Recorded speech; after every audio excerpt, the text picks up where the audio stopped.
Bien, je vois que nous avons 150 invités. Eh bien, je déclare ouverte cette conférence et je vous remercie de vous être connectés donc, à l'IRIS pour nous rejoindre et pour assister donc, à ce qui constitue la troisième session organisée dans le cadre de l'Observatoire géopolitique de l'Indo-Pacifique, donc de l'IRIS. Et ce soir, nous envisageons de vous conduire très loin, en Océanie, dans le Pacifique insulaire, parce qu'il est apparu que les enjeux de cette zone si lointaine, mais si importante dans ce concept d'Indo-Pacifique, est peut-être mal connu, peut-être pas assez exploré, peut-être pas assez analysé. Et donc, nous avons réuni donc, ce soir trois intervenants dont l'expérience, dont les responsabilités passées et présentes vont nous aider à mieux appréhender donc, les défis, en tout cas quelques-uns des défis de nature politico-économique, de nature stratégique et militaire, de nature peut-être environnementale, auxquels les États riverains du Pacifique donc, sont confrontés. Et parlant de ces États, j'ai en tête donc, des puissances que je qualifierais de traditionnelles, l'Australie, bien sûr, la Nouvelle-Zélande, les États-Unis, mais aussi la France. Mais également les plus vulnérables d'entre eux, et je veux parler des micro-États insulaires. Et j'ajouterais d'ailleurs que, sachant que la France, qui est donc riveraine de l'Indo-Pacifique et présente dans le Pacifique océanien, eh bien, est aussi un micro-État insulaire dans la partie Pacifique, y compris d'ailleurs quand on regarde une carte dans l'océan Indien, puisqu'elle y est présente avec peut-être une surface réduite en termes de territoire, je pense à l'île de la Réunion, mais immense si on considère la zone économique exclusive qui est la sienne, et c'est essentiellement la même chose qu'on regarde les territoires du Pacifique avec la Nouvelle-Calédonie et puis la Polynésie française, qui est un archipel, un éparpillement d'îles qui lui donne effectivement beaucoup de bleu, une zone économique exclusive absolument immense, et sans doute éprouve-t-elle les mêmes difficultés que ses voisins à lutter contre la pêche illégale, à contrôler ce vaste espace contre un certain nombre d'activités criminelles, mais aussi elle est certainement aussi vulnérable que ses voisins face à l'impact des changements climatiques. Et donc, nous allons avoir ce soir trois intervenants qui vont nous faire bénéficier de leur expérience et de leur connaissance de la zone. Je vais les citer dans leur ordre de prise de parole. Donc, l'ambassadeur Christian Lochervy, qui est actuellement ambassadeur de France en Birmanie, où il est actuellement un peu plus de 23 heures, donc qui a été ambassadeur auprès de la communauté du Pacifique. Bonsoir, monsieur l'ambassadeur. Merci d'être avec nous à une heure aussi tardive. Nous avons le contre-amiral Jean-Mathieu Ray, qui est avec nous depuis donc Tahiti, où il est actuellement très tôt. Il est 6h30 du matin à peu près. Merci donc de nous avoir rejoints, amiral. Et nous avons Julia Tass, chercheuse à l'IRIS, où elle met en œuvre donc un programme sur les problématiques climatiques et de sécurité maritime, et qui devait être bourgeoisement dans son bureau parisien. Bonsoir, Julia.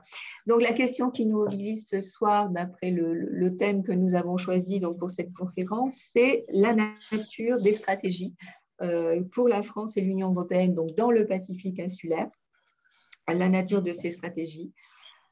Et évidemment, chacun d'entre vous est invité à y porter un regard particulier, le regard du diplomate, le regard du militaire, le regard de l'expert. Euh, évidemment, j'appelle la salle à déjà envisager de mettre dans la boîte des questions et des réponses bien quelques commentaires ou déjà des questions sur lesquelles nous reviendrons. Mais dès maintenant, donc j'en avais quelques-unes en tête que j'avais adressées à nos invités. Est-ce qu'avec l'Indo-Pacifique, cet espace océanien bénéficie d'une attention plus large?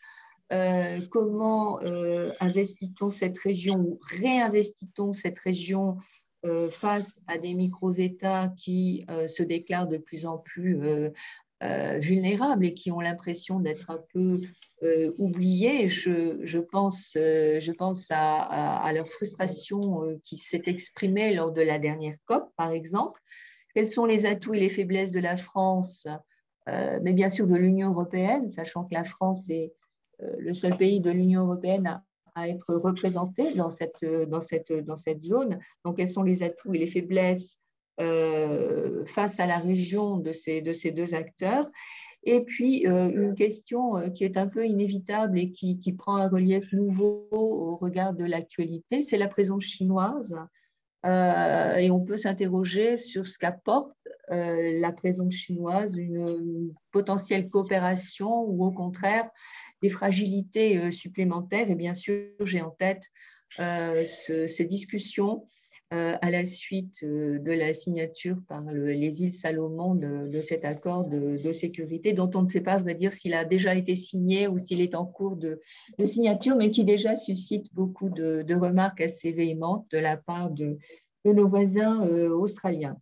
Donc, je me tourne maintenant vers notre premier intervenant, donc l'ambassadeur Christian Lechervy, que j'ai déjà partiellement présenté. Juste pour rappeler, avant de lui céder la parole, quelques-unes de ses anciennes responsabilités. Donc, pour l'instant, l'ambassadeur Lechervy est en poste en Birmanie depuis octobre 2018. Il a été secrétaire, je l'ai rappelé, secrétaire permanent pour le Pacifique et ambassadeur de France auprès de la communauté du Pacifique, donc de 2014 à 2018. Auparavant, il était conseiller pour l'Asie auprès de la présidence, auprès du président de la République.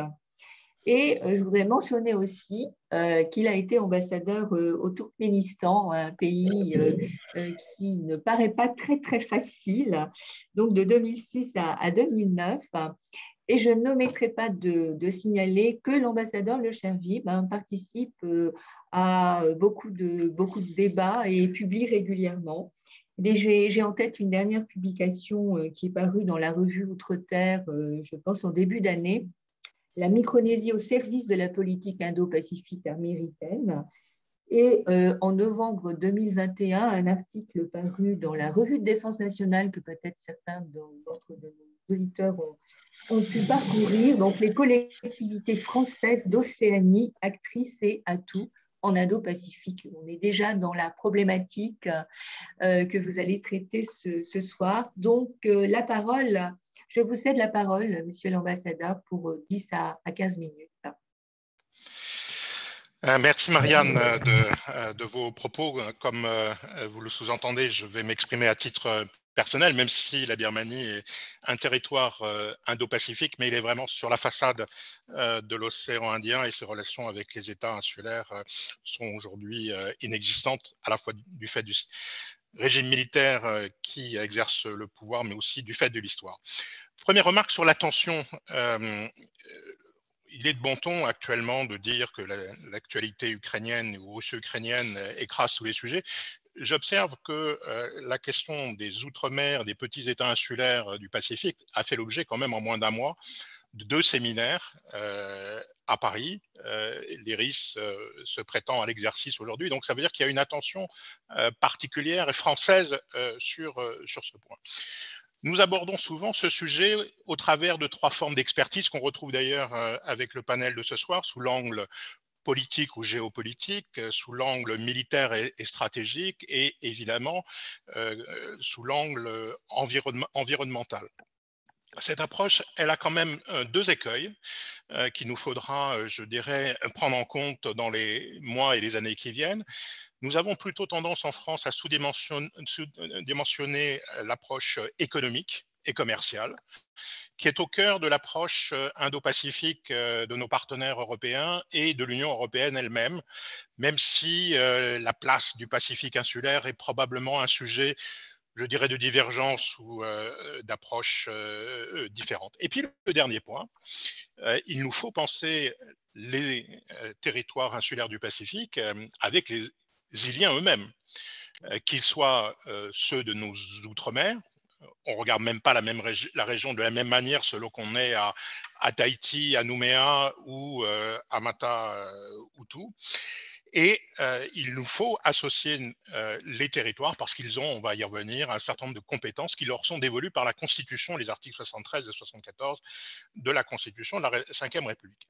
Alors, je me suis posé deux types de questions pour essayer de répondre à votre interrogation. La première, c'est quoi une politique pacifique insulaire? Et puis ma deuxième question, au fond, c'est pourquoi il serait erroné de considérer le Pacifique insulaire comme au fond une marge, le lieu d'expression secondaire de notre politique, de notre concept indo-pacifique. Alors pourquoi et quel type de politique pacifique insulaire? Je pense qu'il nous faut prendre le Pacifique insulaire comme un tout. Et quand je dis un tout, cela veut dire prendre en compte les États indépendants, alors 14 ou 15 selon que l'on tient compte de Timor oriental, mais aussi des territoires non souverains, qui sont presque aussi nombreux puisqu'ils sont 10 à l'heure où nous parlons. Et ces territoires non souverains, ils nous concernent tout d'abord au travers de la Nouvelle-Calédonie, de la Polynésie française, de Wallis et Futuna, plus le territoire de Clipperton. Ces territoires non souverains, ils participent aussi de la politique indo-pacifique parce que on les prend en compte, on exprime depuis leur territoire des stratégies. Certains de nos territoires ont d'ailleurs des relations avec également des territoires non souverains. Si je prends l'exemple de la Polynésie française, elle entretient des relations avec Hawaï pour les États-Unis, Rapa Nui, l'île de Pax sous la souveraineté du Chili, Pitcairn, qui est un voisin immédiat sous la souveraineté britannique, les îles Cook, particulièrement Tokelau, qui entretiennent des relations particulièrement étroites avec la Nouvelle-Zélande. Il y a aussi une raison liée à la politique européenne. En effet, les territoires non souverains français participent des petits territoires d'outre-mer et à la fin de ce semestre se tiendra à Nouméa un sommet des PTOM, pour reprendre le langage administratif. Nos territoires regardent aussi vers le statut de certains de ces territoires non souverains ou pas pleinement souverains. Les îles Cook est un modèle qui est regardé avec beaucoup d'attention en Nouvelle-Calédonie, mais aussi ailleurs. Les responsabilités internationales de nos territoires sont parfois aussi enviées par des territoires non souverains. J'avais écrit il y a quelques années un article sur qui était au fond le plus fédéral des États entre les États-Unis et la France. J'en étais arrivé à la conclusion qu'en matière de politique extérieure, au moins pour l'Océanie, les territoires français ont plus de responsabilités internationales que les territoires américains. Et on voit bien que ce soit aux Mariannes, à Guam et plus encore aux Samoa américaines, on envie la place qui a été conquise dans les institutions régionales par nos territoires. Enfin, les territoires non souverains sont partie intégrante des organisations régionales et ont des budgets de coopération, signent des accords de coopération. C'est particulièrement vrai pour la Nouvelle-Calédonie et la Polynésie française. La deuxième raison qui doit nous conduire à mener une politique du Pacifique insulaire, c'est qu'il y a aujourd'hui des organisations régionales et sous-régionales qui sont matures et qui, dans un certain nombre de domaines, sont plus performantes que des organisations qui sont peut-être plus connues. Si on prend par exemple la manière dont a été gérée la Covid-19 dans le Pacifique insulaire, les institutions, en particulier le Forum des îles du Pacifique ou la communauté du Pacifique dont le siège est à Nouméa, se sont montrés beaucoup plus efficients que l'ASEAN pour ses 10 États membres de l'Asie du Sud-Est. Mais les organisations régionales, elles ne se limitent pas aux structures intergouvernementales. Et j'insiste sur cette dimension parce que il nous faut voir les relations politiques dans le Pacifique insulaire aussi au travers des liens qui lient les législateurs. Il y a une assemblée, des réunions des présidents des assemblées parlementaires, notamment le président de l'Assemblée territoriale de Polynésie, a relancé ce processus il y a un peu plus de 2 ans. Il va se tenir cette semaine les réunions parlementaires de la francophonie à Papeete également. Mais ces structures régionales, elles sont aussi des structures régionales coopératives, y compris au travers des acteurs non gouvernementaux. Il y a une organisation régionale dédiée aux organisations de la société civile. Il y a une organisation sous-régionale liant les entreprises. Alors, je voudrais faire sur ce point, au fond, un rappel. Quand nous abordons la politique insulaire dans sa dimension indo-pacifique, il ne nous faut pas nous pencher, et j'espère que l'amiral me le pardonnera, à ne pas hyper-militariser notre approche du pilier P, du pilier pacifique de l'Indo-Pacifique. Parce que nos territoires, et qui n'ont pas de compétences en la matière, sont des acteurs tout à fait majeur, dimensionnant, dynamique même, dans la mise en œuvre. Toujours dans cette dimension des organisations régionales, je crois qu'il nous faut aussi prendre en compte que la France est présente dans absolument toutes ces organisations, qu'elles soient politiques, économiques, législatives, militaires. Et dans toutes ces organisations régionales, nous avons, pour le Pacifique tout au moins, pour la France, un statut de seniorité par rapport à l'Union européenne. L'Union européenne est entrée tardivement dans ces organisations, elle les rejoint même, je dirais, au cours des derniers mois. Et ce n'est pas un phénomène nouveau, cela était déjà perceptible avant le Brexit. Et souvent, dans ces organisations régionales, nous côtoyons un tout petit nombre d'États européens. Et je veux dire, les États européens qui ont une histoire dans la région, que ce soit les Pays-Bas, le Portugal, l'Espagne ou l'Allemagne, ont vécu sur le Pacifique insulaire une grande période de parenthèse qui aura duré plusieurs décennies. Enfin, il nous faut prendre le Pacifique insulaire au travers du fait que le Pacifique s'articule avec l'Asie. Et d'ailleurs, il y a quelques années, on s'est interrogé sur la dénomination du concept. Est-ce qu'il fallait parler d'Indo-Pacifique ou d'Indo-Asie-Pacifique L'IAP, l'acronyme était même évoqué, mais il faut bien convenir qu'il n'était pas le plus facile à manier. Mais néanmoins, le Pacifique s'articule avec l'Asie, ne serait-ce que du point de vue des relations interétatiques. L'ASEAN a des relations avec le Forum des îles du Pacifique, l'APEC avec le Conseil de coopération économique du Pacifique. Ce qui est vrai pour les organisations intergouvernementales, l'est aussi pour le système des Nations Unies. La Commission économique et sociale Asie-Pacifique des Nations Unies voit la France siéger comme État fondateur, mais aussi comme observateur la Nouvelle-Calédonie ou la Polynésie française. La Nouvelle-Calédonie participe à l'Organisation mondiale de la santé à l'échelle régionale et travaille assez étroitement sur les sujets notamment pandémiques avec le bureau de Manille. Sur le plan militaire, l'amiral y reviendra, mais nous avons également une déclinaison dans les organisations régionales, que ce soit celle des chefs d'état-major, des ministres de la Défense, des chefs d'état-major de la Marine, du renseignement militaire, des gardes-côtes. Et évidemment, cela induit, l'amiral en reparlera, des relations particulières avec le principal de nos alliés, à savoir les États-Unis, et de prendre en compte, au fond, y compris sa stratégie que l'on voit se redéfinir en particulier le long de l'axe qui court de Okinawa à l'Australie via la Corée, Guam et évidemment Hawaï. Alors, reste à savoir, me semble-t-il, au fond, comment articuler les espaces de l'océan Indien et du Pacifique. Est-ce que nous devons pousser nos outre-mer à rétablir ou à établir de nouveaux programmes entre la Réunion, la Nouvelle-Calédonie et la Polynésie? Il nous faut nous interroger aussi sur quelle centralité donner au fond à l'Asie. la tentation est de la priorisation des grandes puissances, l'Inde, la Chine, le Japon. Que signifie, et c'est une question importante quand on est en Birmanie, la centralité de l'ASEAN, notamment dans la politique européenne. Elle est aussi une centralité pour l'Allemagne et les Pays-Bas.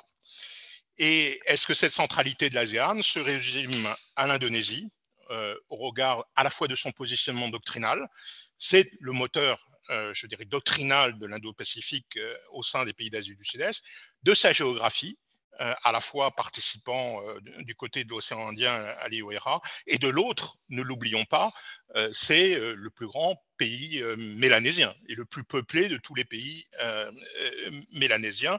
Et d'ailleurs, c'est à ce titre que l'Indonésie possède un consulat général à Nouméa depuis 1950. Donc, on voit bien qu'on est sur des stratégies, je dirais, de longue durée.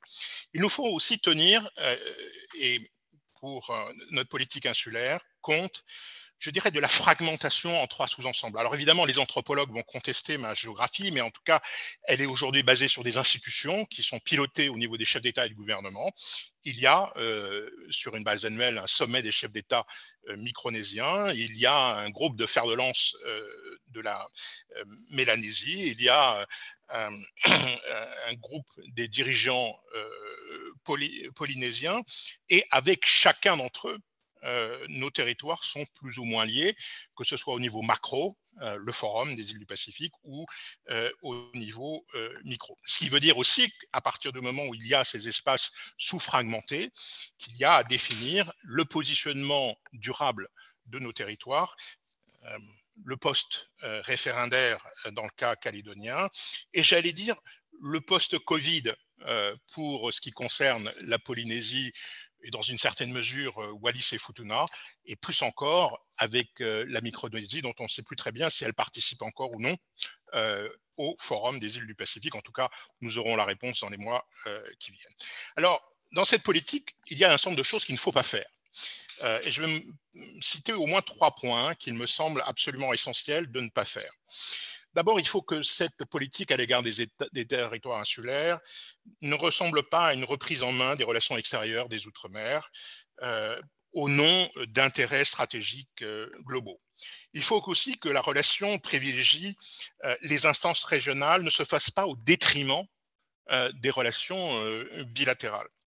Enfin, je pense qu'il nous faut éviter un certain nombre de slogans, en tout cas les internaliser, mais pas en faire, je dirais, une matrice. Ne pas réduire la puissance au nombre de kilomètres carrés de la ZEE, au statut singulier de l'Union européenne, le seul État possessionné, aussi s'interroger sur la logique de la troisième voie. C'est un discours que l'on entend, j'allais dire, depuis au moins la deuxième guerre d'Indochine, avec les résultats que l'on connaît.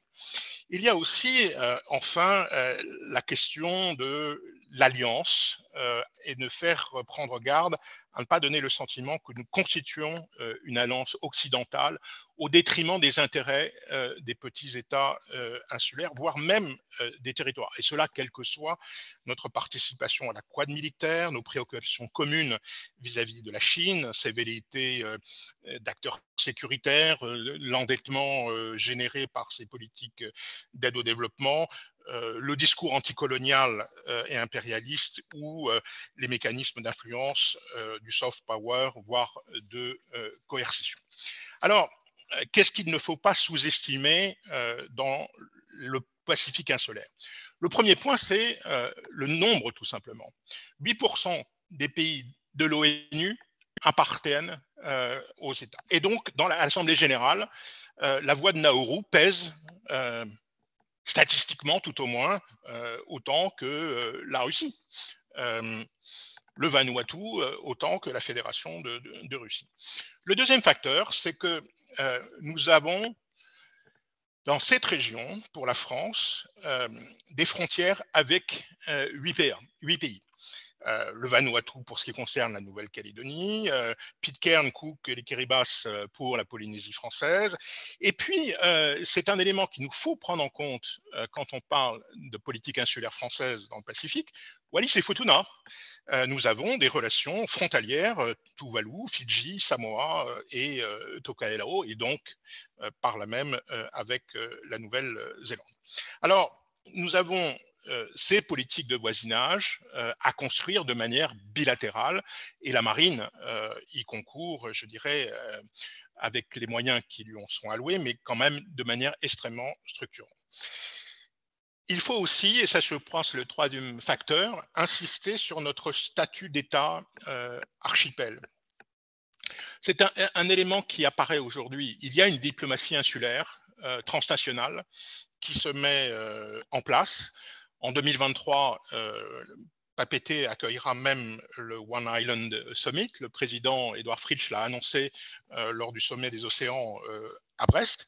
Et n'oublions pas que l'Indo-Pacifique, c'est un concept qui nous territorialise dans une partie du monde, et son pilier pacifique en fait la façade orientale de l'Asie et occidentale des Amériques. Mais c'est aussi un outil au service de notre diplomatie d'ensemble au sein du multilatéralisme. Enfin, ne sous-estimons pas le poids des micro-États. Je crois que ça, c'est une constante qu'il nous faut prendre. Le G20, c'est évidemment tout à fait essentiel. Il faut tenir compte des puissances émergentes, mais il faut tenir compte aussi des alliances des micro-États. Et ça, je pense que marquer notre préoccupation aux petits dans le Pacifique aura un écho bien au-delà de la région Indo-Pacifique. Il ne faut pas sous-estimer combien aussi les petits États insulaires dans le Pacifique sont courtisés. Regardons la liste tout simplement des partenaires de dialogue du forum. On y trouve des pays des Caraïbes, Cuba, on y voit la Turquie, on y voit des pays du Proche-Orient. Donc, dans toutes les dynamiques globales, il nous faut tenir compte de ces micro-États. Et le dernier point sur lequel je voudrais insister, c'est qu'il s'est en train de s'installer l'idée, et Kurt Campbell, qui est le coordinateur américain au Conseil national de sécurité et des stratégies Indo-Pacifique, qu'au fond, le Pacifique est peut-être l'endroit où peuvent se jouer la surprise stratégique de l'Indo-Pacifique. Il a utilisé ce terme il y a quelques semaines. Alors évidemment, cela renvoie à une histoire, et je pense qu'il est très important quand on parle du Pacifique insulaire, et notamment pour le cas de la France, de la Chine, des États-Unis, du Japon, d'avoir en tête au moins ce qui s'est passé depuis près d'un siècle. Pearl Harbor a été cette surprise stratégique, et quand on l'évoque aujourd'hui, c'est bien à ça que l'on fait référence. La question de l'emprise mémorielle me paraît tout à fait essentielle. Pourquoi on parle autant de l'accord entre la Chine et des Salomon? Un des facteurs, c'est qu'au mois d'août, nous fêterons le 80e anniversaire de la bataille de Guadalcanal, qui a été l'une des plus meurtrières de l'histoire des États-Unis. Elle a construit aussi des héros, hein, ne serait-ce que le président Kennedy, qui a combattu et a été sauvé par les populations salamonaises lors de cette bataille. Or, c'est quelque chose qui marque les esprits américains, bien sûr, japonais, australiens, chinois. Les Chinois ont énormément étudié, ils l'assument publiquement, les différentes formes de reconquête américaine dans le Pacifique pendant la Seconde Guerre mondiale. Cette mémoire, elle nous concerne aussi très directement au travers des essais nucléaires. Et nous ne sommes pas les seuls. C'est un sujet récurrent pour les Américains dans le cas des Marshall. Ça l'est aussi ponctuellement, on l'oublie, pour les Britanniques qui ont fait une partie de leurs essais nucléaires aux Marshall ou en Australie. Autrement, ce sont effectivement des débats qui aujourd'hui réémergent, et au fond les Salomon, en accord avec la Chine, ont démontré tout ça. Ça souligne aussi, je dirais, trois évolutions que nous devons accompagner. Le premier, c'est le réengagement américain. Le réengagement américain, il n'est pas celui de l'administration Biden, il est déjà celui de l'administration Trump. Et d'ailleurs, je note qu'il en a à peu près les mêmes principes. des visites et des entretiens de haut niveau. Le président Biden s'entretiendra avec les chefs d'État et de gouvernement de l'ASEAN pour la première fois dans quelques semaines. Il s'est déjà entretenu avec les dirigeants du Pacifique il y a quelques mois. Le secrétaire d'État vient d'effectuer une visite en février à Fidji. C'est la première depuis 36 ans. Et dans quelques heures, ce sera au tour du coordonnateur Indo-Pacifique de faire une longue tournée qui le conduira bien évidemment aux Salomon, mais aussi aux Fidji, en Papouasie-Nouvelle-Guinée et à Hawaï. Donc nous avons une politique américaine qui se redéfinit. Nous avons aussi une politique australienne qui est en train de se redéfinir. Évidemment, les élections du mois de mai sont l'occasion d'essayer de repenser tout cela.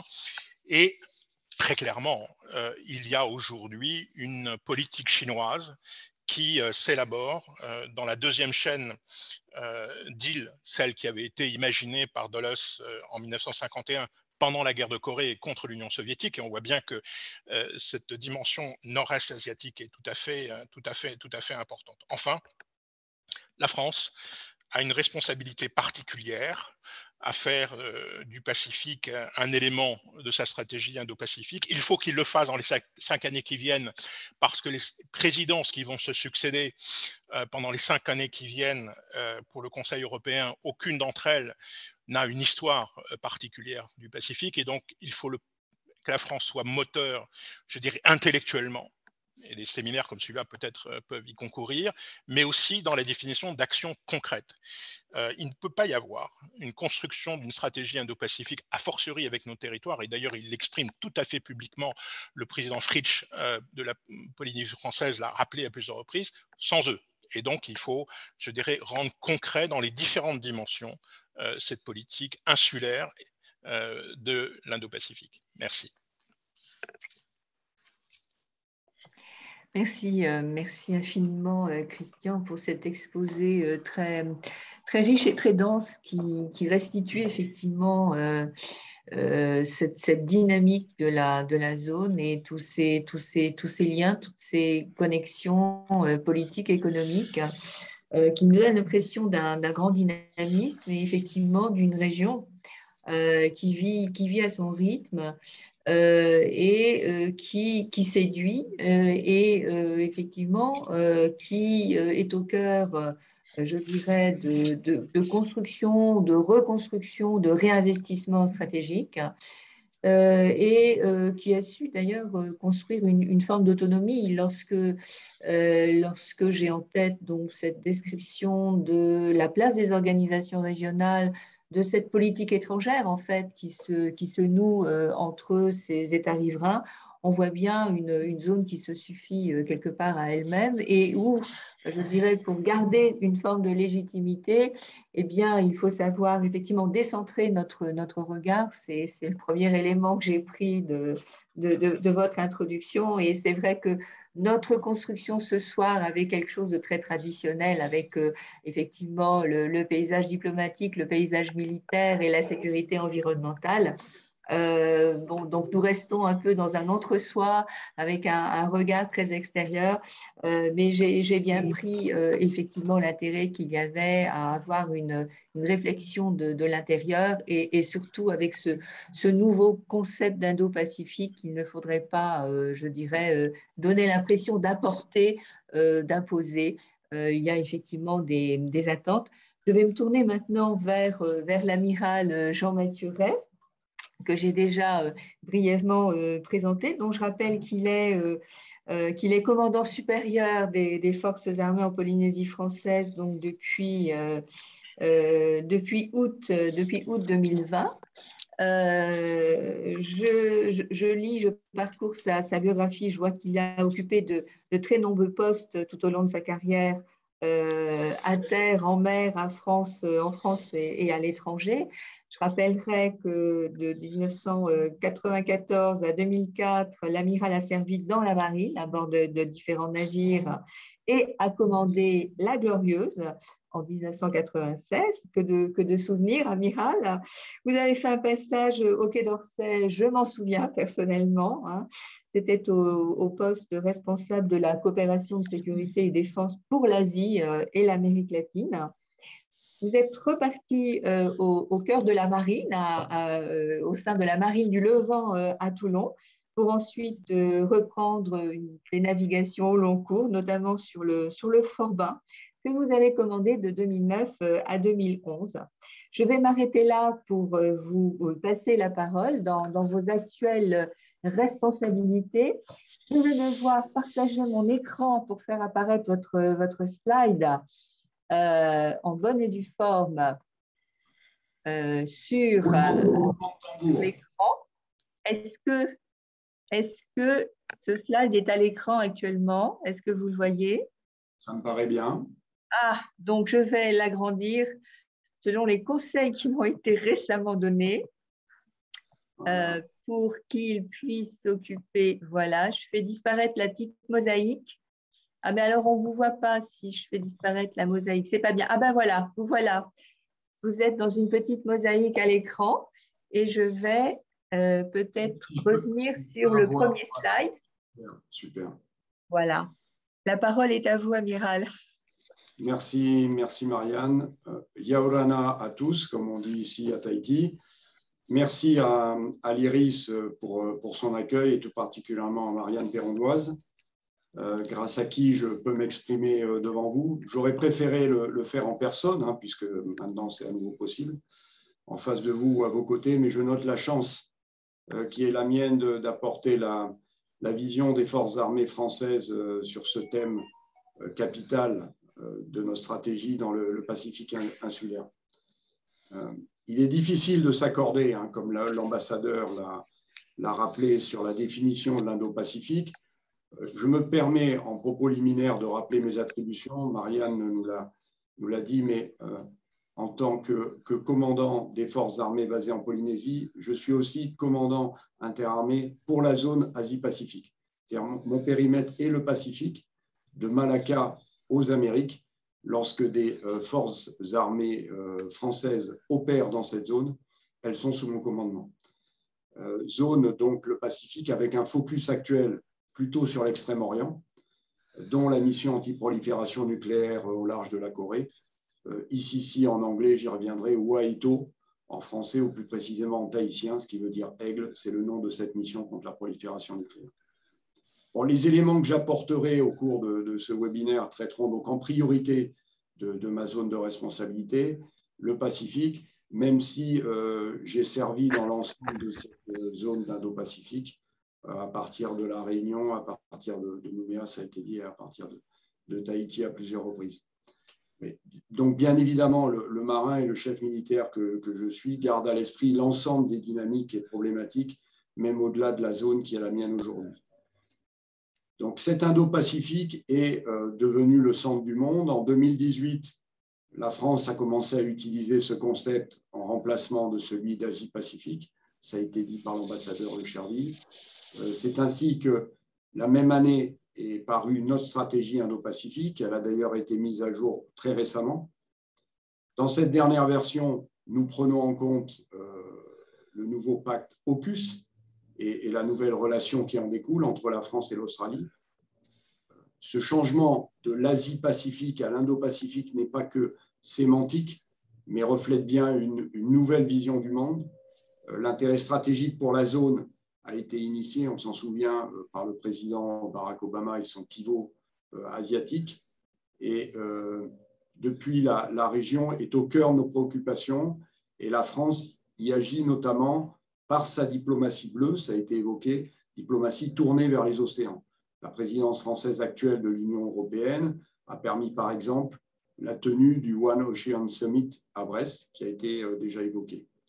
Et le 5 avril dernier est parue la stratégie française pour l'Arctique et l'Antarctique, déclinée en une feuille de route polaire axée sur le renouveau de la recherche scientifique. Par la suite, la France organisera le prochain sommet de l'ONU sur l'océan en 2024 ou 2025. Donc là, Marianne m'a devancé. Donc, sur cette vue, on voit l'environnement extrêmement vaste que constitue cet Indo-Pacifique. Ma première mission ici est de garantir la souveraineté française sur nos territoires et la protection de nos ressortissants face aux menaces les plus probables. qui sont donc, les catastrophes naturelles et le soutien aux autorités civiles. Nous l'avons fait durant la crise sanitaire, naturellement. La protection aussi de nos ressources, notamment celles liées à l'industrie de la pêche, mais aussi la lutte contre tous les trafics. Comme le dit le chef de la marine française actuelle, l'amiral Vendier, tout ce qui n'est pas protégé est un jour pillé, pollué et contesté. C'est ainsi mon rôle de protéger les ressources de la France dans la zone. Pour remplir cette mission, je suis à la tête d'une force composée de moyens issus des 3 armées, donc des bâtiments de la Marine nationale, des aéronefs, avions et hélicoptères, de l'armée de l'air et de l'espace et de la Marine nationale, et enfin des régiments de l'armée de terre. Pour l'ensemble de nos territoires de l'Indo-Pacifique, nous sommes en permanence basés dans la zone, et c'est ce que montre cette vue, en moyenne 7000 militaires avec 15 bâtiments et 40 aéronefs. Nos unités sont temporairement renforcées depuis l'Hexagone, depuis l'Europe. Ces missions de protection des territoires, des eaux et des ressortissants français, pour mémoire, nous sommes de l'ordre de 2 millions, hein, ça n'a pas été dit, je crois, depuis que nous avons commencé, environ 2 millions, principalement sur nos territoires, de Mayotte à l'ouest jusqu'à la Polynésie à l'est, et compris aussi nos ressortissants qui sont dans cette zone à l'étranger. Donc, l'une des caractéristiques de cette zone, c'est bien sûr au quotidien la tyrannie des distances. C'est une zone immense et rien que pour la seule Polynésie française, il s'agit au quotidien de couvrir une zone aussi vaste que l'Europe. Hein, quand ce week-end pascal, l'armée française a été amenée à faire une évacuation sanitaire sur l'île de Rapa, c'est comme si nous partions de Paris pour aller intervenir en Roumanie. Donc, ça fait du chemin. L'expertise française dans la zone est reconnue dans les domaines spécifiques qui composent le cœur des activités de nos forces, donc, qui peuvent se résumer en 2 fonctions principales, ce qu'on appelle l'action de l'État en mer ou fonction garde-côte. La France n'a pas de garde-côte, mais elle assume cette fonction avec l'ensemble des administrations qui interviennent en mer ou à partir de la mer. Donc, fonction garde-côte, action de l'État en mer et assistance humanitaire suite à une catastrophe naturelle, ou en anglais, HADR, Humanitarian Assistance and Disaster Relief. C'est la raison pour laquelle la France organise chaque année, dans le Pacifique insulaire, un grand exercice international d'assistance humanitaire. Nous conduisons ainsi toutes les années paires un exercice qu'on appelle Marara, qui est le nom d'un poisson ici, depuis Tahiti, et toutes les années impaires, l'exercice Croix du Sud, Southern Cross, depuis la Nouvelle-Calédonie. Cette année, donc, l'exercice sera centré sur l'archipel de la Société, dont l'île de Bora Bora, en particulier pour le lien mémoriel qui a été évoqué par l'ambassadeur. Nous commémorerons à cette occasion aussi l'arrivée des Américains à Bora Bora il y a 80 ans pour monter une base logistique pour reconquérir le Pacifique à partir de Bora Bora. Donc cet exercice du 6 au 20 mai qui va rassembler 16 pays donc du Pacifique, en particulier du Pacifique insulaire, mais pas que, et 1 millier de militaires. Donc ce genre d'initiative permet de fédérer les pays de la zone autour du thème de l'assistance humanitaire et de renforcer notre action vers et avec les pays insulaires du Pacifique qui pourraient être touchés par une catastrophe naturelle, comme les territoires de notre République dans le Pacifique et en océan Indien, qui sont exposés aux mêmes menaces. Et dans cet esprit, nous sommes intervenus au Tonga en janvier dernier, nos voisins ayant été frappés, comme vous vous en souvenez, par une éruption volcanique suivie d'un tsunami. La vue suivante, s'il te plaît. Merci. Donc, au-delà de la protection de la Polynésie et des Polynésiens et des autres territoires de la République dans le Pacifique, donc que sont la Nouvelle-Calédonie et Wallis et Futuna, la France promeut, en tant que nation du Pacifique et avec nos partenaires de la région, le respect du droit international, dont la liberté de navigation en dehors des eaux territoriales, le multilatéralisme et la résolution des désaccords avec la négociation ainsi que la lutte contre la prolifération nucléaire. Notre pays se veut une puissance d'équilibre à la recherche du règlement pacifique des conflits. Donc, plutôt que de parler de troisième voie, je dis souvent que nous refusons la logique des deux blocs, nous sommes alliés des États-Unis, nous sommes même le plus ancien allié des États-Unis d'Amérique, sans être alignés derrière eux. Nous ne sommes pas toujours d'accord avec la République populaire de Chine, mais nous maintenons le contact politique, diplomatique et militaire avec elle. En ce sens, nous intervenons sur l'ensemble du Pacifique, de l'Amérique du Sud aux côtes africaines, comme nous l'avons fait en 2021. C'est ce que montre cette vue, avec des engagements dans les 3 dimensions. Ainsi, un sous-marin nucléaire d'attaque, l'Emeraude, qui a été déployé 5 mois en Indo-Pacifique, dont 3 dans les mers de Chine et des Philippines. Porte-avions Charles de Gaulle, qui a opéré avec l'Inde, et l'armée de terre, qui a conduit un grand exercice amphibie au Japon, dénommé Arc 21. Et à partir du groupe École Jeanne d'Arc, c'était la première fois que les forces françaises posaient le pied sur une île japonaise dans le cadre d'une telle opération, qui était un exercice avec les Japonais et les États-Unis d'Amérique. L'armée de l'air et de l'espace, quant à elle, a déployé depuis l'Hexagone, dans le Pacifique, des chasseurs Rafale avec leur ravitailleur Airbus Phoenix et des avions de transport A400M Atlas dans le cadre d'une mission qu'on a appelée Efara Wakea. Ce sont des noms polynésiens, donc hawaïens et tahitiens, puisque ces avions se sont déployés à Hawaï et à Tahiti. Cette démonstration militaire, associée aux opérations menées avec nos forces permanentes, assoit, c'est en tous les cas leur objectif, la crédibilité de l'armée française en Indo-Pacifique, et le message est clair pour nos partenaires comme nos compétiteurs. La vue suivante. Donc, au premier trimestre de cette année, la frégate Vendémiaire a opéré en Extrême-Orient. Elle a notamment participé donc, à la mission ECC, Enforcement Coordination Cell, au large de la péninsule coréenne. Cette opération qui soutient les résolutions de l'ONU décidées contre le programme de prolifération de la Corée du Nord. Je me suis déplacé à cette occasion dans 7 pays partenaires d'Extrême-Orient pour rencontrer mes alter ego, donc chefs militaires, et renforcer notre coopération militaire pour la défense du droit international, dont la liberté de navigation, la promotion du multilatéralisme et la coopération. Vue suivante. Merci. Donc, la France, ça a été dit, est la seule nation à la fois européenne et de la région, donc océanienne.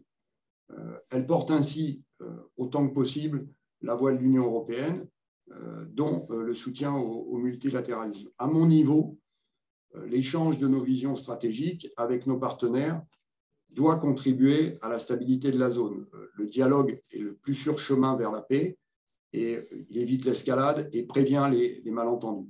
C'est ainsi, dans cet esprit, que je cherche à maintenir le lien avec tous nos compétiteurs. Et à titre d'exemple, depuis Tahiti, j'entretiens ainsi de précieux échanges avec mon alter ego chinois, le général Wang, qui est basé à Canton. Mon prédécesseur lui avait rendu visite. Il doit venir à Tahiti. Et pour l'instant, nous échangeons comme nous le faisons là aujourd'hui par visioconférence. C'est en logique avec cette troisième voie ou cette position, ce rôle de puissance d'équilibre que la France cherche à porter. C'est afin de promouvoir le dialogue et de développer la coopération et les partenariats entre les pays de la région.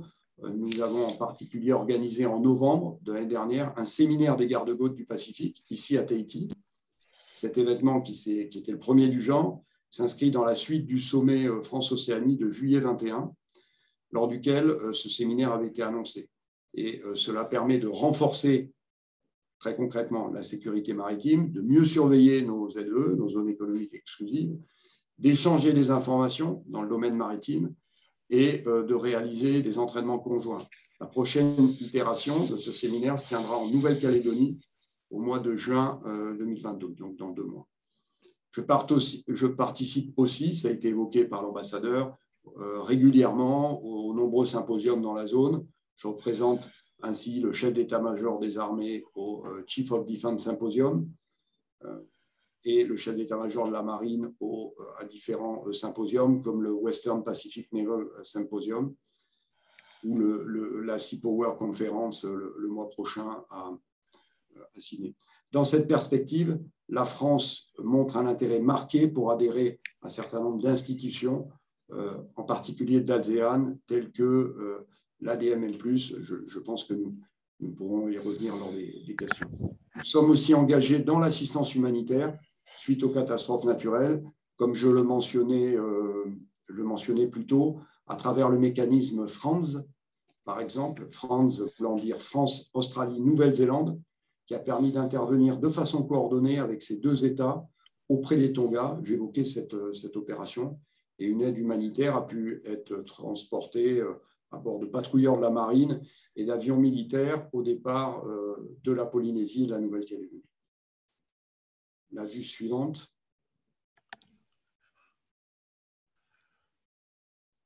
Merci. La France porte aussi la stratégie européenne pour l'Indo-Pacifique, parue au mois de septembre. Et ce document inclut toute une série d'initiatives, notamment le principe de CMP, Coordinated Maritime Presence, déjà déployé dans le golfe de Guinée, en Afrique. Nous allons faire de même dans le nord de l'océan Indien et, dès que possible, dans les mers de Chine. Je mentionnerai à ce titre le projet CRIMARIO, Critical Maritime Routes Indian Ocean, qui est un service qui vise à renforcer la sûreté et la sécurité maritime, qui a été étendue de l'océan Indien dans le Pacifique, et la frégate Vendémiaire, dont j'évoquais tout à l'heure le déploiement en Extrême-Orient, vient d'ailleurs de conduire, durant ce déploiement, un exercice CRIMARIO avec la marine et les gardes-côtes des Philippines. Ces initiatives nous rappellent que la voie suivie par la France, celle d'un engagement porté par le dialogue, le partage d'informations et le multilatéralisme, nous donne un rôle de puissance d'équilibre. C'est du moins ainsi que nous le déclinons dans la région. Et même si la réalité de la France, nation du Pacifique, doit être rappelée à chaque occasion, le modèle de la France sur mer, plus communément appelée la France d'outre-mer, qui comprend nos forces militaires prépositionnées en permanence, nous offre une place singulière.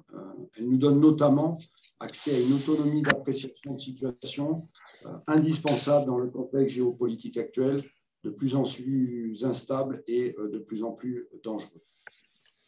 Je vous remercie de votre attention.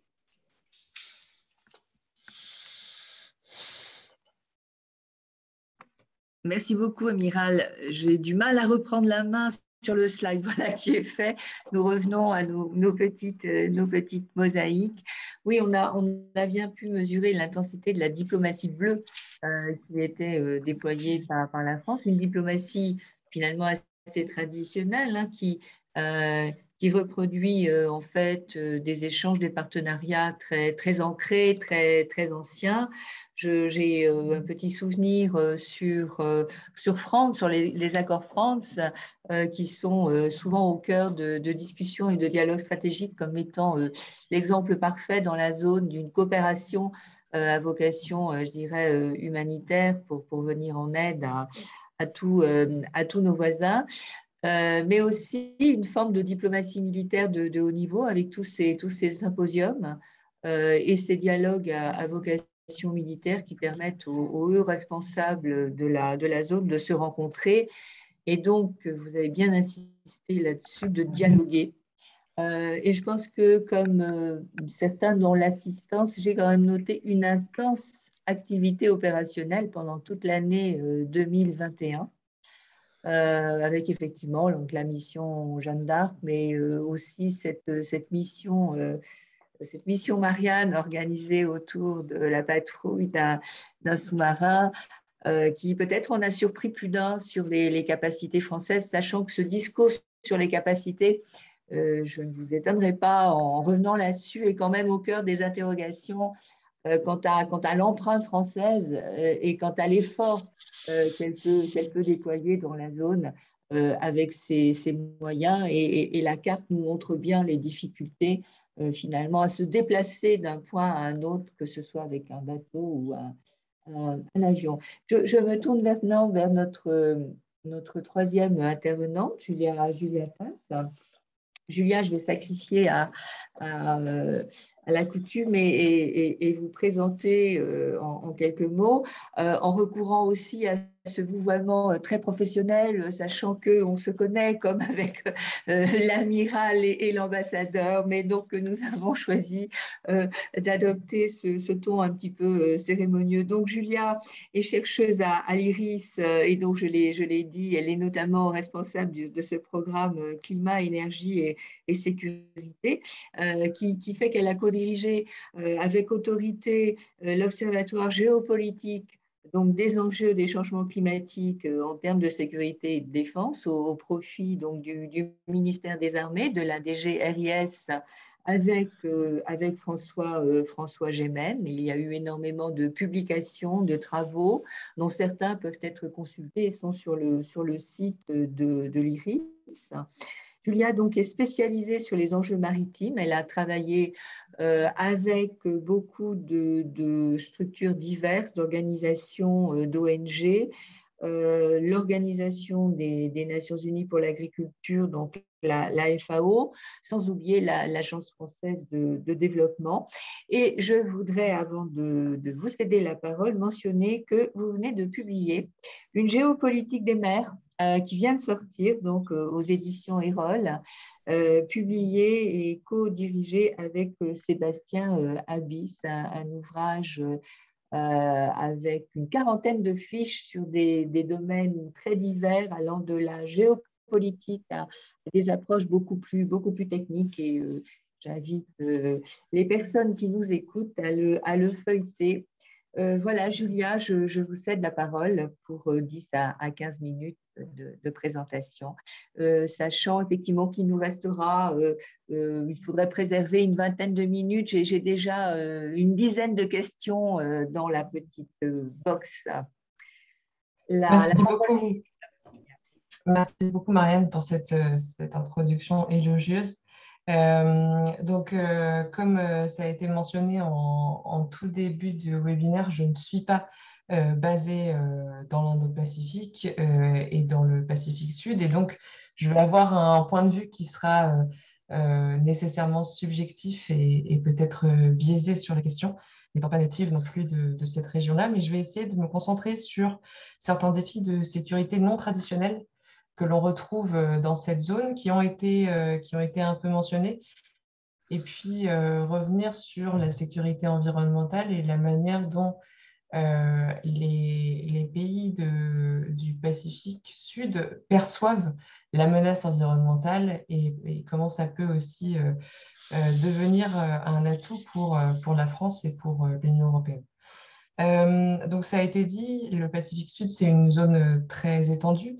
Et les nations dont on parle sont des nations archipélagiques, et la manière dont ça va avoir une influence sur la perception de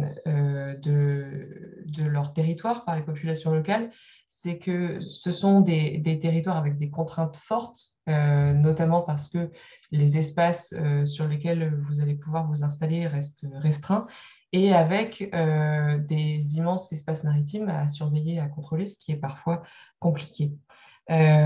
Donc ces grands États maritimes, ces petites nations archipélagiques, mais ces grands États maritimes sont particulièrement exposés au changement climatique. Je ne vais pas revenir sur les différents phénomènes que l'on retrouve dans la zone, mais vous avez sans doute en tête l'un des impacts du changement climatique, qui est la montée du niveau des eaux, auxquels ces territoires sont déjà exposés. On estime que sur certaines îles, la montée du niveau des eaux a été 4 fois plus rapide que la moyenne mondiale. Donc ça prouve aussi qu'ils vont faire face à des impacts, mais ils y font déjà face. Et donc on a parfois l'impression, vu d'Europe notamment, que ces micronations constituent des laboratoires, des espaces expérimentaux autour des incertitudes qui sont liées au changement climatique. Finalement, ce sont des territoires qui vont être vus comme des reflets de ce que l'on pourrait vivre à terme, alors que pour les populations locales, ce sont des impacts que l'on voit déjà, que l'on perçoit déjà. Et en fait, cette différence de perception, elle va venir, selon moi, s'imbriquer dans une distance, dans un sentiment de distance par rapport à certains remous géopolitiques internationaux qui est parfois au cœur des perceptions pour certaines nations insulaires. Donc, cette montée du niveau des eaux, elle va avoir un impact direct en termes de sécurité humaine, puisqu'elle va venir déloger une partie des populations, elle va venir submerger une partie des villes et des zones urbaines peuplées. Elle va venir aussi affecter l'économie de ces territoires, puisque de nombreuses infrastructures critiques sont situées sur les littoraux. Ce sont des îles dans lesquelles les transports sont essentiellement des transports routiers. Ces transports routiers sont souvent structurés autour d'une route circulaire qui est nécessairement littorale et qui peut venir être submergée. Ces îles aussi interagissent entre elles, échangent entre elles par le commerce maritime et puis par le commerce aérien, par voie aérienne. Et ces deux infrastructures que sont les ports et les aéroports sont là aussi souvent situées en zone côtière et donc exposées à la fois à la montée du niveau des eaux, mais aussi à des submersions dues à des intensités cycloniques plus importantes. Ce qui me permet de mentionner également d'autres infrastructures critiques, comme celles qui produisent l'électricité, qui vont venir traiter les eaux ou les services de soins, comme les centres hospitaliers. Toutes ces infrastructures critiques sont donc exposées aux impacts des changements climatiques, et ça va venir évidemment forger un sentiment d'urgence, un sentiment d'action rapide nécessaire quant au changement climatique, qui est unique et qui est très particulier à ces territoires-là. Un autre impact du changement climatique, c'est en tout cas, c'est ce à quoi on s'attend, une intensification des cyclones. Or, c'est une zone qui est déjà très exposée aux cyclones.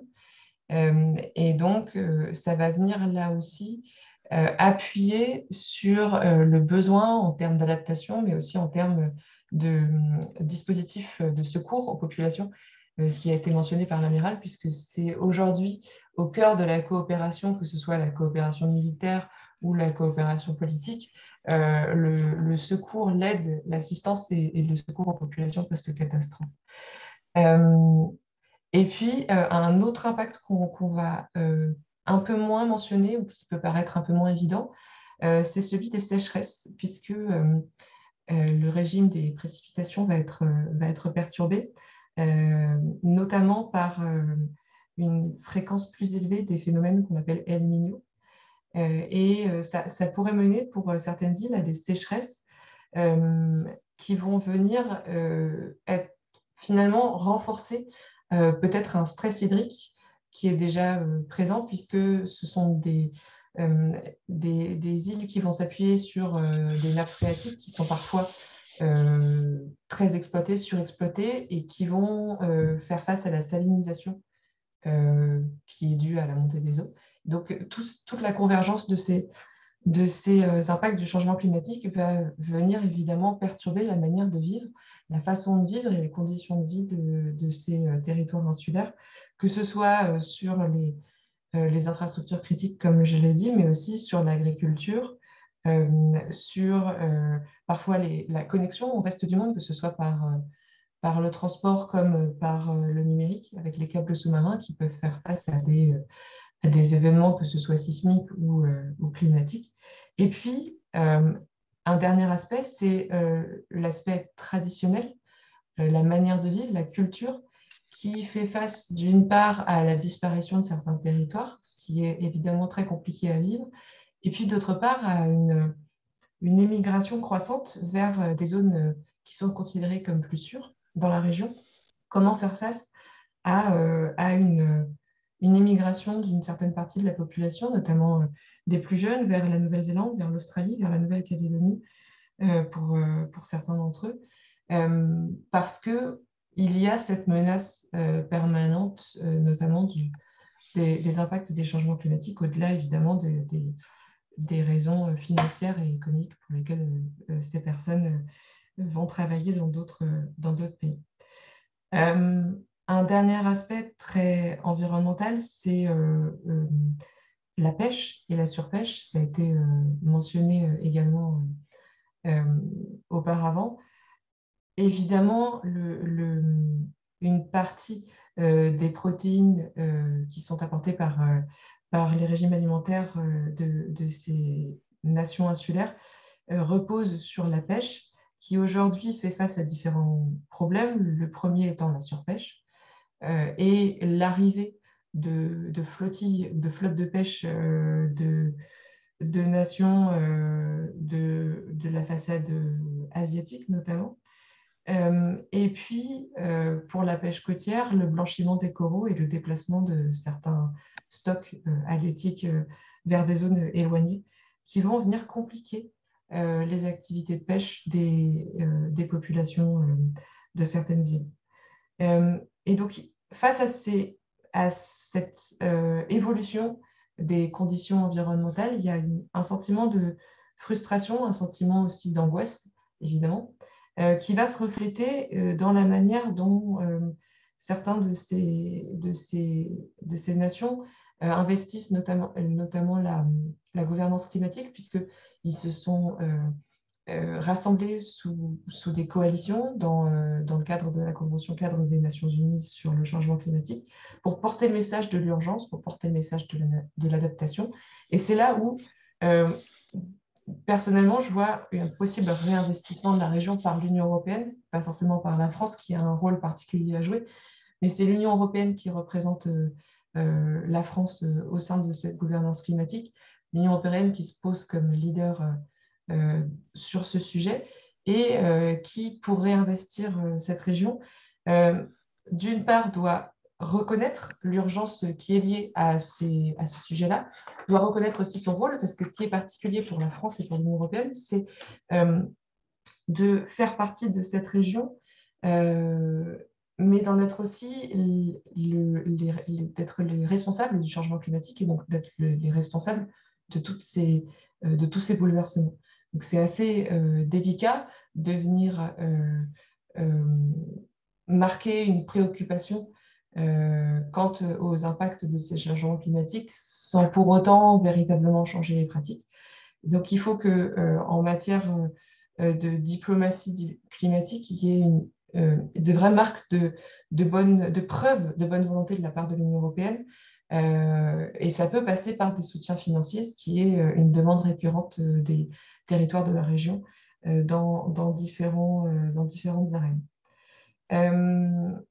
Ça a notamment été mentionné par Marianne lors de son introduction. Cette urgence, elle passe par différents moyens de communication. Et récemment, lors de la COP26, le président des Tuvalu a fait son discours les pieds dans l'eau.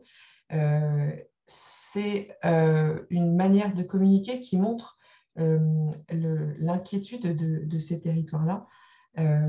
L'inquiétude, d'une part, quant à, évidemment, leur exposition à toutes ces catastrophes potentielles, mais aussi face à leurs difficultés de développement, puisque, je le mentionnais, tous ces impacts sur les éléments naturels vont devenir des contraintes en termes de développement économique. Pour ce qui est de la France, le positionnement très particulier de la France en tant que nation européenne, mais aussi en tant que nation du Pacifique, se ressent dans, je dirais, la manière dont c'est communiqué, puisque j'ai, du moins personnellement, cette impression d'urgence, elle n'est pas au cœur de la manière dont on communique avec les territoires de la région, peut-être parce que cette impression d'urgence est liée à un ressenti local et pas forcément un ressenti européen, qui est le lieu où les décisions se prennent quant à la position française. Et donc, il y a peut-être un décalage entre le ressenti régional sur le besoin de connectivité, sur le besoin d'adaptation face au changement climatique, sur leur importance et leur positionnement géopolitique, et puis la manière dont la France y répond actuellement. Je note cependant, pour finir cette présentation, le fait que l'apport français en termes de coopération régionale, et notamment autour de ces initiatives d'assistance et de secours aux populations est quand même très fort et il permet à la France de participer à de nombreuses rencontres autour de ces sujets de sécurité environnementale parce que ça devient une priorité non seulement pour les forces françaises dans la région, mais aussi pour le ministère des Armées qui porte ce message de sécurité environnementale. Et je pense que ça peut aussi être un vecteur de coopération fort dans la région. Pas suffisant, malheureusement, mais nécessaire pour réancrer certaines politiques françaises dans le Pacifique Sud. Voilà, j'ai été assez brève, mais je voudrais laisser le temps pour des échanges. Merci beaucoup. Merci beaucoup Julia pour cette présentation où on perçoit bien l'impact extrêmement préoccupant du changement climatique sur les conditions de vie des populations et leur sentiment finalement que l'urgence sur laquelle vous avez insisté n'est pas suffisamment prise en compte. Et je retiendrai notamment cette émigration qui est quand même le résultat de cette montée des eaux et cette absence de choix pour certains qui ne peuvent plus rester sur leur territoire originel. Et puis tout un ensemble de fragilités en fait alimentaires ou liées aux revenus qui découlent de la surpêche par exemple. Mais on va avoir l'occasion d'y revenir dans le cours des questions. Elles sont extrêmement nombreuses. Elles sont extrêmement nombreuses. J'ai essayé de les organiser en petits paquets pour chacun d'entre vous. Et donc, on va refaire un passage avec l'ambassadeur, l'amiral et Julia de prise de parole. Et alors, voilà, j'ai des questions, en fait, questions pour l'ambassadeur Le Chervi sur cet Indo-Pacifique qui, en fait, réactive une bipolarisation du monde et notamment l'impact de cette rivalité, de cette compétition qui s'accentue entre les États-Unis et la Chine. Cet impact donc dans la zone, la façon dont les États riverains le ressentent et comment est-ce qu'ils le vivent, s'ils en ont vraiment conscience. Et évidemment, j'ai un retour de questions sur l'impact de la signature de cet accord de sécurité entre les îles Salomon et la Chine et comment finalement les îles Salomon vont continuer en fait à avoir cet accord à la fois avec Canberra, donc jouer la carte australienne et éventuellement jouer la carte chinoise. J'ai également une question sur le statut des Chagos. C'est une décision que je n'ai pas personnellement clairement en tête. La dernière décision de la Cour internationale de justice sur les Chagos, bien que j'ai beaucoup de collègues mauriciens qui m'en parlent. Et pour terminer, l'adéquation entre le concept de Blue Pacific. Je suis désolée, on n'a pas eu l'occasion d'en parler jusqu'à présent. Il est important, évidemment, pour la zone qui s'opposerait à ce concept d'Indo-Pacifique. Voilà. Pour des questions d'ordre, je dirais, politico-diplomatique. Amiral, on revient sur la question des capacités, encore une fois, et cette question sur l'ordre de bataille français et la réalité je dirais, de nos moyens face à la tyrannie des distances et aux nombreuses tâches qui sont les nôtres. Est-ce que l'ordre de bataille dont vous disposez est suffisant? Quels sont, je dirais, les projets en cours je le dis entre parenthèses, de modernisation, de remise à niveau éventuelle? Et en fait, je reviens sur la question des réfugiés climatiques et de la surpêche avec une interrogation sur effectivement le rôle de milices maritimes et de flottes de pêche chinoises qui seraient organisées dans le Pacifique Sud sur le même modèle qu'en mer de Chine du Sud. Voilà pour Julia. Donc, vous avez chacun 5 minutes, mais je pense qu'on va déborder si l'équipe de Iris Événements m'accorde 5 à 10 minutes de plus pour être capable de répondre à ces questions, car il y a un autre jeu qui arrive. Nous avons un auditoire qui est absolument captivé. Ambassadeur Le Chervi, je vous laisse la parole sur la polarisation et le concept de Blue Pacific et d'Indo-Pacifique. Bon, tout d'abord sur la polarisation, je crois qu'il faut y prêter évidemment une attention, mais il faut prêter tout autant l'attention au développement des relations de la région avec d'autres puissances. D'abord, ça s'est structuré institutionnellement. Il y a maintenant des dialogues réguliers, alors avec Taïwan, avec la Corée, avec le Japon, avec le Maroc, avec les Émirats arabes unis. Ces dialogues, ils offrent une marge de manœuvre diplomatique. Il permet de porter les sujets, en particulier sur la priorité à la lutte contre les effets du changement climatique, mais aussi sur les origines de ce changement climatique au-delà de la dimension, je dirais, directement liée aux responsabilités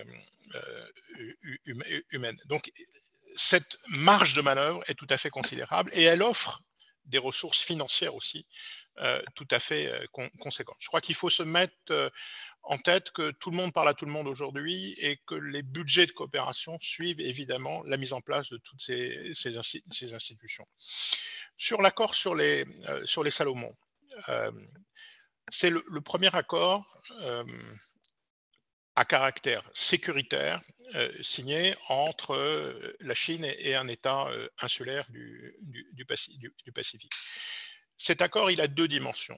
Il a une dimension d'abord de politique intérieure, puisque il est prévu, tout au moins dans le draft qui circule, que les Salomon peuvent faire appel à des policiers, à la police militaire, à des militaires, à d'autres forces de l'ordre pour maintenir, je cite, l'ordre social, protéger des biens et des personnes, voire des grands projets. Donc il y a une dimension évidemment, je dirais, de maintien de l'ordre qui est tout à fait conséquente, d'autant que quelques jours avant que ne soit rendu au public sur les réseaux sociaux ce projet, il y a eu un accord signé entre la police chinoise et la police des Salomon. Alors ces accords avaient une vocation à rester secrets et évidemment ils ont été perçus avec une très grande préoccupation à l'intérieur du territoire salomonais, notamment parce que l'établissement des relations diplomatiques entre les Salomon et la Chine en septembre 2019 n'a pas fait l'unanimité à l'intérieur de la population salomonaise et notamment sur une des îles qui est la plus peuplée, Malaïta, où les dirigeants de l'exécutif régional, mais aussi les chefs coutumiers, ont pris une décision qu'on appelle le communiqué des Haïtou, qui interdit tout nouvel investissement lié au Parti communiste chinois. Donc il y a une dimension de politique intérieure qui a pris évidemment, je dirais, une ampleur d'autant plus importante que en 2023, les élections générales sont prévues et qu'il y a eu des violences. Le deuxième facteur, il est lié au fond à l'histoire de la Chine et des Salomon.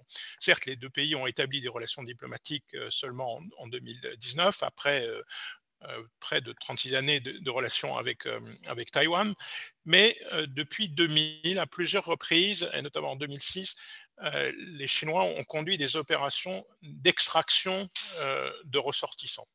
Alors, il y a une forme de confusion entre les Chinois d'outre-mer et les ressortissants de la République populaire. Mais il faut se souvenir qu'en 2006, donc avant l'établissement des relations diplomatiques, il s'est agi de la plus grande extraction de ressortissants jamais réalisée par la République populaire de Chine. Et c'est à partir de ce moment-là d'ailleurs qu'une doctrine va être mise en place et des moyens à caractère interministériel. Donc il y a une volonté de montrer qu'on a une capacité de projection de force. Elle se structure autour de moyens civils, mais aussi de moyens militaires. Et on a vu au Tonga, au regard de la catastrophe qui a été mentionnée par l'amiral, aussi les capacités développées par la Chine en la matière.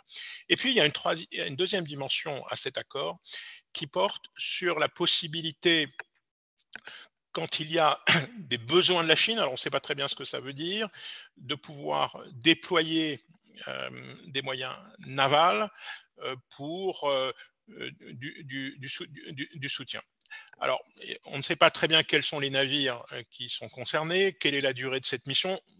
Le projet d'accord porte sur 5 années renouvelables par accord tacite pour 5 années supplémentaires. On ne sait pas très bien si le Parlement va être formellement saisi du sujet, ce qui évidemment en période électorale est un sujet non négligeable. La question, est-ce que ça préfigure ou non une présence militaire permanente? Je crois que ce que l'on peut dire, c'est 3 choses. 1, les routes de la soie qui ont été énoncées par la Chine ne sont pas seulement des projets liés à des infrastructures civiles. Il y a aussi une volonté de développer des coopérations militaires à cet effet. Et d'ailleurs, il y a une plateforme qui est dédiée à cette fin et qui rassemble d'ailleurs les îles insulaires du Pacifique Sud et de la région Caraïbes.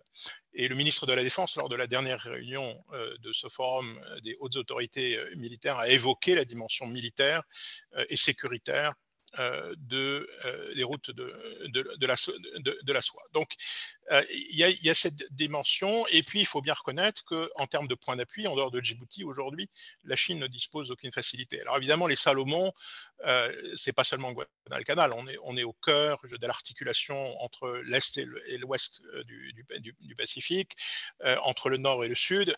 On est à moins de 2000 km des installations, y compris sous-marines, de l'Australie, donc c'est évidemment un sujet éminemment sensible, d'autant que aussi en Australie, on est à la veille d'élections générales et la question de la politique chinoise est un sujet de politique intérieure important. Alors, ce qu'essayent de faire les autorités chinoises et aussi les autorités américaines, c'est essayer d'impliquer au maximum les États insulaires pour dire qu'il faut une gestion régionale. Sous-entendu, la Chine n'appartient pas à la région. C'est les efforts qui sont conduits. Pour l'instant, un seul chef d'État s'est réellement prononcé sur ce sujet-là. C'est le président des États fédérés de Micronésie, qui est aussi le seul chef d'État à s'être félicité de la signature de l'AUKUS. Donc, évidemment, il y a chez les autres dirigeants probablement plus de discrétion, pas forcément un grand emballement sur ce qui se passe, mais chacun, évidemment, veut se tenir à distance. Et au fond, les organisations régionales ont été créées pour ça, se tenir à distance des grandes puissances et bénéficier, j'allais dire, de ces bonnes relations avec chacun. C'est clair, c'est sur la définition des enjeux sécuritaires, nous ne les avons pas les mêmes, et Julia Tass l'a parfaitement rappelé. Dans le Pacifique, l'enjeu sécuritaire immédiat, c'est pas le développement des capacités militaires chinoises, qu'elles soient sous-marines, aériennes ou spatiales. C'est pas cette préoccupation qui est la première. On est sur des enjeux vitaux liés à l'articulation des territoires terrestres avec la mer. Et donc, évidemment, le concept de Blue Pacific, il est gestion, je dirais, collective des dossiers pour maintenir un front commun vis-à-vis du reste du monde. 2, prendre en compte prioritairement la question de la sécurité environnementale. Et troisièmement, faire en sorte qu'il y ait des engagements importants des États, je dirais, responsables du réchauffement climatique, et ils se retournent vers leurs partenaires traditionnels qui les ont probablement déçus au cours des dernières années, l'Australie et les États-Unis en tête, qui sont, je dirais, mis peut-être plus au pilori que d'autres. Merci beaucoup. Je reviens vers l'amiral Ray cette fois avec les questions concernant les capacités et éventuellement des programmes de modernisation qui viendraient peut-être rééquilibrer l'ordre de bataille de nos forces dans la zone pour leur permettre de faire face à toutes ces missions. J'ai une question qui s'est greffée entre-temps sur les objectifs français à rejoindre le mécanisme de l'ADMM+, puisque l'on sait que c'est une revendication française et qu'en fait, c'est rappelé régulièrement tous les ans.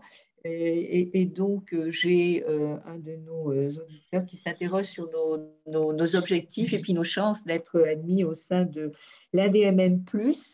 Et j'ai une dernière question, Amiral, concernant d'éventuels exercices ou une quelconque interaction avec Taïwan dans le cadre d'exercices à vocation humanitaire. Est-ce que Taïwan est intégré ou sollicité d'une quelconque manière? Voilà, je m'arrête là pour vous laisser répondre. Bien, donc, concernant cette question des moyens, la stratégie française en Indo-Pacifique est clairement une stratégie de partenariat. J'ai évoqué très rapidement, en citant un certain nombre de nos partenaires, mais on a bien cette stratégie avec, le mot a été employé à une époque d'axe, qui était un axe Paris-New Delhi et qui allait jusqu'à Canberra.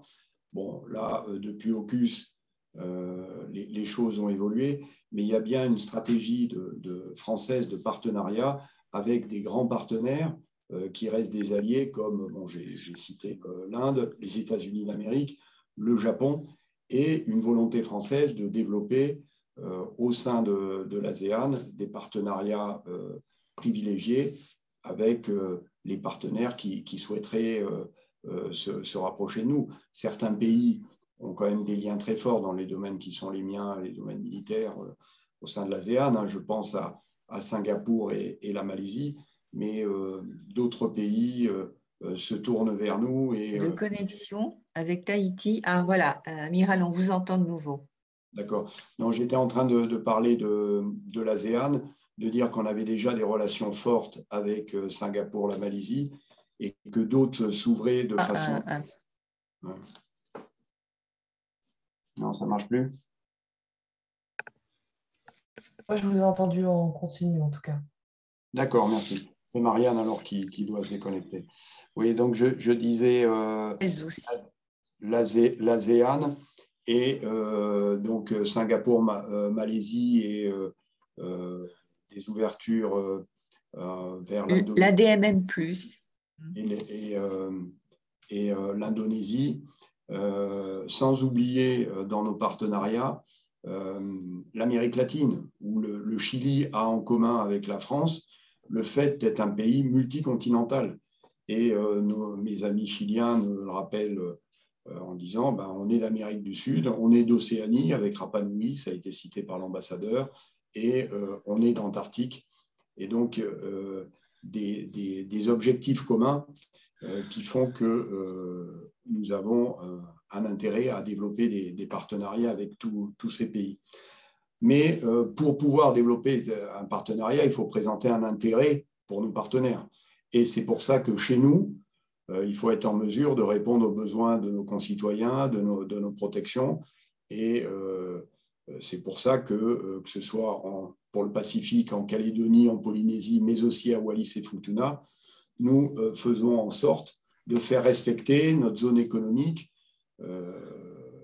On sait que la France en Indo-Pacifique est le pays qui a la plus grande zone économique exclusive de 9 millions de kilomètres carrés.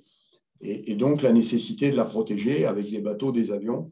Et pour rentrer dans le concret, donc il y a un programme de nouveaux patrouilleurs qui vont arriver dès l'année prochaine jusqu'en 2025.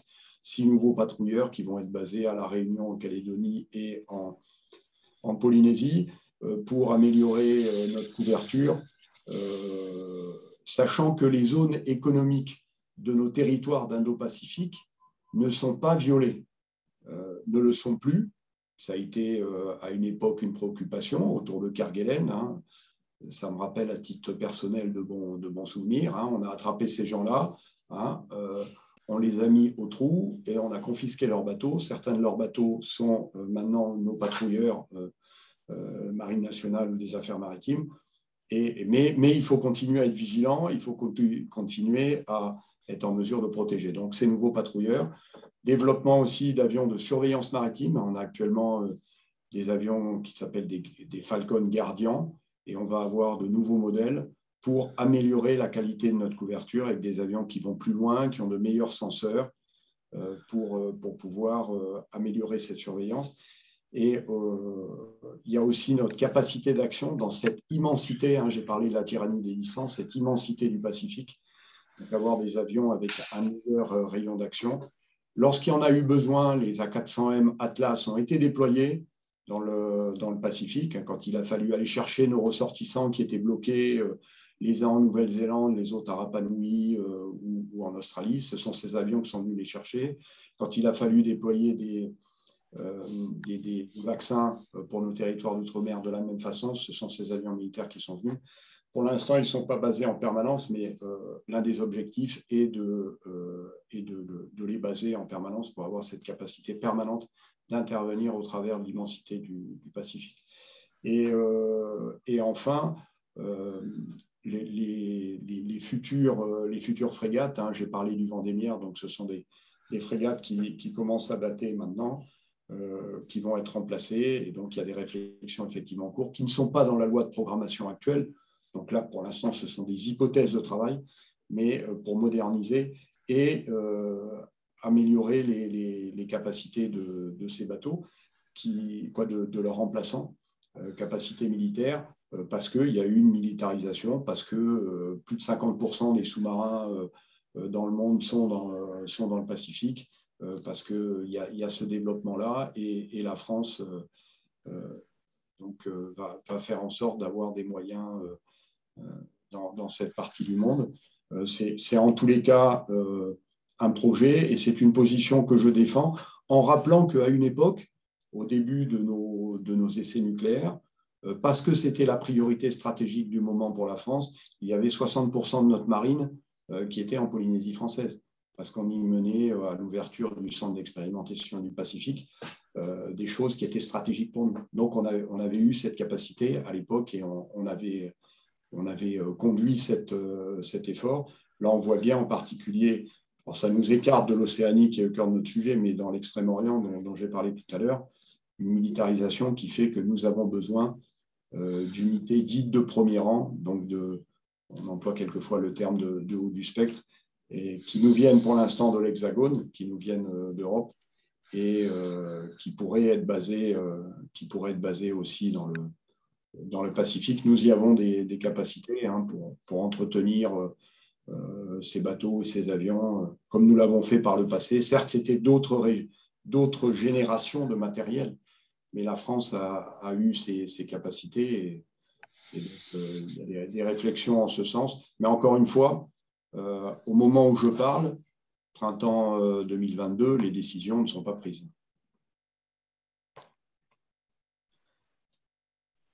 Merci pour cet éclairage, Amiral. Je vais me tourner maintenant vers Julia pour donc évoquer les questions soulevées concernant une réflexion sur les réfugiés climatiques, une réflexion d'ailleurs qui sera entamée par la France pour apporter peut-être je ne sais pas une solution, mais en tout cas quelques pistes pour aider sur ce dossier. Et puis la surpêche et notamment les stratégies employées par certains éléments. Et là, j'ai très clairement une question sur cette stratégie chinoise en mer de Chine du Sud, où l'on voit se déployer des flottes de pêche protégées par une milice maritime. Est-ce que finalement, on a ce même cas de figure qui se reproduit dans le Pacifique Sud? Voilà, Julia. D'accord, merci. Alors, pour ce qui est des réfugiés climatiques, je vais essayer d'être brève. Si vous avez davantage de questions, je vous invite à consulter les travaux de François Gémen, qui était co-directeur avec moi de l'Observatoire Défense et Climat et qui est spécialiste de ces questions-là. Le statut de réfugié climatique aujourd'hui, il n'existe pas. Il serait assez difficile à mettre en œuvre, sauf dans le cas de certains territoires qui, en l'occurrence, disparaissent avec la montée des eaux. Donc, la corrélation entre le changement climatique et la perte d'un habitat pourrait être fait. Mais pour beaucoup d'autres situations, ça reste beaucoup plus compliqué. Et en fait, la première atteinte du changement climatique, ça va être sur les revenus, sur les moyens de subsistance. Donc, on va considérer ces migrations comme des migrations économiques, alors qu'elles sont liées à des détériorations environnementales. Donc, aujourd'hui, la France, dans le cadre du Pacifique, ne se positionne pas forcément en faveur d'un tel statut, mais il reste, en termes d'accueil de ces populations. Je rappelle qu'il existe des accords entre notamment la Nouvelle-Zélande et certaines micro-nations du Pacifique pour l'accueil d'une partie de leur population et les chiffres tendent à augmenter avec les années en termes de capacité d'accueil. Et donc, c'est sans doute par ce type d'accord que malheureusement, la question des migrations climatiques du Pacifique Sud risque d'être traitée dans un premier temps. Pour aborder le second point, et je laisserai l'amiral compléter si j'oublie, et j'en suis certaine, des aspects. D'une part, les enjeux pour la République populaire de Chine ne sont évidemment pas les mêmes en mer méridionale et dans le Pacifique Sud, puisqu'il y a des enjeux très stratégiques, très géopolitiques, territoriaux dans la mer de Chine méridionale qui ne peuvent pas être reproduits dans le Pacifique Sud. Donc, l'utilisation des flottilles de pêche ne va pas être aussi politique qu'elle peut l'être en mer de Chine méridionale. Par contre, il est vrai que les flottes de pêche chinoises écument le Pacifique, et c'est plutôt logique dans le sens où c'est la mer, c'est l'océan en tout cas, où est située leur façade. On les retrouve, et c'est un facteur d'inquiétude au large des Galapagos, donc vraiment en périphérie de l'Indo-Pacifique, si on considère que l'Indo-Pacifique regroupe les deux océans et pas seulement la façade asiatique. Donc, on va retrouver ces flottilles chinoises au large des Galapagos. On va également les retrouver dans le reste du Pacifique.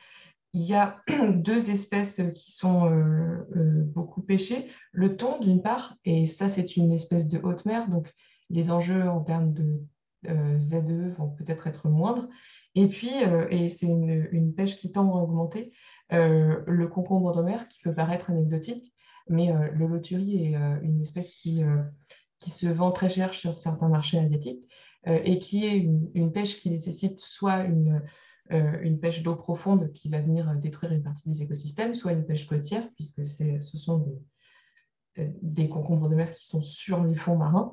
Et c'est là, quand il s'agit de pêche plus proche des côtes, que les flottilles de pêche vont venir franchir les limites de frontières maritimes, et que certaines questions politiques, ou en tout cas d'arraisonnement de ces flottilles et de pêche légale ou illégale va se poser. Merci beaucoup, Julia, pour ces réponses, et de façon générale, merci à vous trois.